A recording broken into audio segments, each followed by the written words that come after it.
हाय जी, कैसे हैं आप? बढ़िया। कितने टाइम बाद हम लोग मिल रहे हैं? ऑलमोस्ट 15 इयर्स, 15 to 10 ईयर, हाँ 15 इयर्स हो गए होंगे।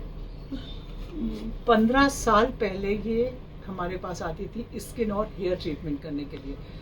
इतने समय के गैप के बाद अचानक हम लोग फेसबुक के थ्रू दोबारा हम लोग का मिलना हुआ। आप इनसे खुद जानिए इनका इंट्रोडक्शन, और इन्होंने हर्बल और केमिकल सब कुछ करके एक ऐसा अनुभव आपसे शेयर करेंगे जो आप लोग के लिए यूजफुल होगा and totally based on truth. क्या फील किया था जैसे तुम जब हमसे हीना वेरी ओपन हीना लगवाती थी, फेशियल होता था, हाँ फ्रूट फेशियल होता था। हाँ, क्योंकि मेरी स्किन बहुत सेंसिटिव थी तो मैं हाँ। कुछ करा नहीं सकती थी। तो हाँ। आप जो करते थे अच्छा, वो उस पे ट्रस्ट था, आप जो भी करते थे।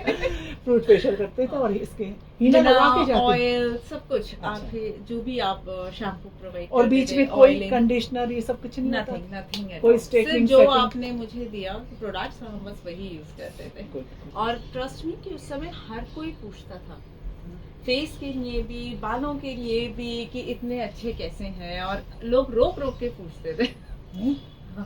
और बिना कुछ किए, बिना कुछ किए। सबसे बड़ी बात है हर्बल में कि बिना कुछ लीपापोती किए you are free, right, confident एकदम बिना आई कुछ। स्टिल रिमेम्बर कि एक अचानक से एक मैरिज का इनविटेशन आया और आपके यहाँ से उस दिन फेशियल कराया था। अच्छा। और उसके बाद तो ऑब्वियसली फेशियल करा लिया, तो उस दिन तो हमें कुछ अप्लाई नहीं करना होता था, तो मैं बस ऐसे, और हिना भी था। अच्छा, तो हिना दोनों बस चीजें। वॉश करके मैं ऐसे ही चली गई, हल्का सा लिप कलर लगाया था मैंने, दैट्स इट। और मैं मैरिज में ऐसे ही चली गई और मुझे तो बहुत कॉन्शियस लग रहा था कि मैंने कुछ भी नहीं लगाया, मैं शादी में चली गई हूँ अपने फ्रेंड की। बट वहाँ पे हर किसी ने मुझे बोला कि कितने अच्छे लग रहे हो और कितने अच्छे बाल लग रहे हैं, कहाँ से सेटिंग कराई है। काफी कॉन्फिडेंट फील हुआ। तो और सेटिंग फिर कराई थी कि नहीं? नहीं कुछ अच्छा, नहीं, हीना धो दिया बस? बस हिना वॉश किया और फेस भी वैसा का वैसे ही, सिर्फ पानी डाला एंड बस मैं चली गई। तो सबको लग रहा था कि बिना मेकअप के ऐसे लग रही है। मैंने कहा हाँ हर्बल में आता हूँ। हाँ बिल्कुल, हर्बल में स्किन शाइन करती है। तो अंबिका, तुम नाना जब छूट गया है ना, गैप आ गया, हम लोग दोनों अलग अलग हो गए, हम कहीं तुम कहीं, तो कुछ तो कराती थी, वो हम चाहेंगे तुम बिल्कुल ओपनली शेयर करो। जब मैं यहाँ से शिफ्ट हो गई थी तो ऑब्वियसली कनेक्ट नहीं कर पाई और इतना फिजिबल नहीं था बार बार आना, और मेरी भी जॉब की डिमांड्स होती थी, तो उसकी वजह से हर कुछ इंस्टेंट चाहिए होता था। मैंने इससे पहले कभी कलर नहीं लगाया था। आप वेदांता में थे ना? वेदांता गुड़गांव पे। हाँ, तो उससे पहले मैंने कभी कलर यूज नहीं किया था, कभी फेस पे कुछ नहीं किया था। अब वहाँ पे शिफ्ट होना था, प्लस जॉब प्रोफाइल इस तरीके का था, तो फिर मैंने स्ट्रेटनिंग भी कराई, कलरिंग भी शुरू कर दी, और केराटिन भी कराया, बोटॉक्स भी कराया। बोटॉक्स फेस पे? नहीं, बोटॉक्स बालों पे भी होता है? हाँ। उसमें क्या होता है?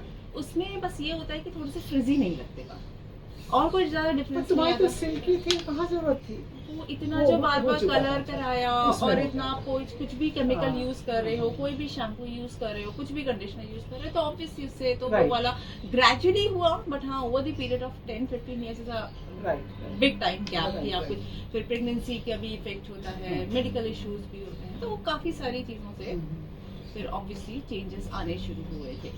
तो फिर उसके बाद तो फिर उस समय थोड़े दिनों तक के लिए तो इफेक्ट अच्छा रहता था, लेकिन जब उसका इम्पैक्ट जाता था, इट वाज लाइक झाड़ू, लिटरली झाड़ू हो जाते हैं। अच्छा अंबिका, याद करो जब हीना लगाते थे उन दिनों शैम्पू के बाद कंडीशनर कभी नहीं लगाते? नहीं, कंडीशनर तो हमने कभी लगाया नहीं। जो तब भी सिल्की रहता था? तब भी सिल्की रहता था और स्ट्रेटेंड रहते थे, मतलब वो स्ट्रेटनिंग वाला इफेक्ट आता था उसमें। इसीलिए हम कंडीशनर को फेवर नहीं करते हैं। हमें लगता है कंडीशनर इज मोमेंटरी है, उस समय तो हो जाएगा, काम चल जाता है आपका। वर्किंग लेडीज के लिए करना ही पड़ता है, करे क्या ऑप्शन? आपको कलरिंग भी करना ही पड़ेगा जाना है तो ये कलर तुमने क्या करवाया? मतलब ग्रे हेयर्स हैं? ग्रे हेयर्स है, अब तो ग्रे हेयर्स हैं। तो कौन सा कलर यूज करते हो? सैलून जाकर लॉरियल। हाँ, अपनी लॉरियल ही यूजुअली। तो ये पूरे बालों पे है क्या? नहीं, पूरे बालों पे नहीं, टच अप कराते हैं बस। अच्छा, इसीलिए पूरा ब्लैक आ रहा है। What you want right now?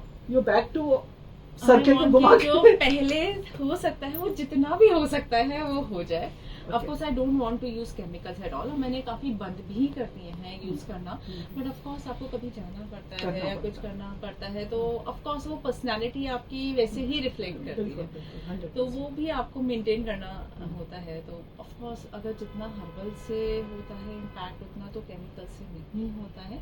It is time taking, it is time taking, और आपको काफी लगना पड़ेगा। You have to be very particular कि आपको कंटिन्यूस करना पड़ेगा, you have to be very patient with that. लेकिन एक जो उसका इम्पैक्ट होता है ना, वो कोई भी केमिकल ट्रीटमेंट नहीं दे सकता, उनको नहीं दे सकता। प्रेजेंटेबल होने के लिए केमिकल यूज करना पड़ा, जस्ट बिकॉज इतना टाइम नहीं होता होगा। हाँ, यही प्रॉब्लम सबके साथ टाइमिंग ही मेजर इशू रहता है कि आपको इंस्टेंट चाहिए होता है। ऐसा नहीं है कि सब लेडीज यही चाहती है, लेकिन एक मजबूरी आ जाती है, यहाँ पर आ जाती है। Right now you want to be back totally, that's why I am here. I will try my best कि इनको हम हर्बल ट्रीटमेंट के थ्रू, जैसे ये पहले थी, अगर तुमने मान लो माइंड सेट कर लिया अंबिका कि अब हम कुछ नहीं केमिकल लगाए, चाहे जैसे भी दिखें, क्योंकि जल्दी तो आएगा नहीं अंतर, क्योंकि इस केमिकल पे जब हीना लगेगी, शैम्पू होगा, बाल जगड़ जाएगा, तो ऐसा लगेगा छोड़ो कहाँ फंस गए। लेकिन वही पीरियड आपको बिताना है, लेकिन उसके बाद जो आएगा वो एकदम मस्त होगा। ठीक है, तो हम चलें हीना लगाने। ये देखो